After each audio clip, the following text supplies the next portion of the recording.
আসসালামু আলাইকুম। আজকে রান্না করব লইট্টা শুটকি। শুটকি রান্না করার জন্যই তো আমি সব কিছু রেডি করে নিলাম।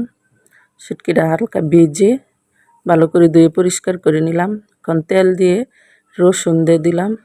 রসুনটা কিছুক্ষণ ভেজে তারপরে আস্তে আস্তে সব মশলা দিয়ে দেব। এই তো আমি একটা টমেটো কেটে দিয়েছি, লবণ দিয়ে দিলাম। এখন কিছু নাড়াচাড়া করে নিব। লইট্টা শুটকিটা আসলে বোনা করে খেতেই ভালো লাগে। এই তো আমি গুঁড়া মরিচ দিয়ে দিলাম।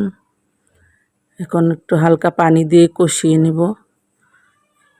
সস বাটা দিয়ে দিলাম, আদা রসুন বাটা দিয়ে দিলাম।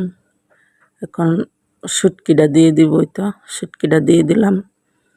শুটকিটা দিয়ে আমি আবার একটু কষিয়ে নিব, অল্প একটু পানি দিয়ে কষিয়ে নিলাম।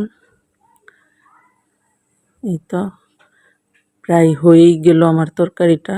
তো দেখেন কালারটাও কিন্তু অনেক সুন্দর আসছে। এভাবে শুটকিটা খেলে কিন্তু ভালো লাগে।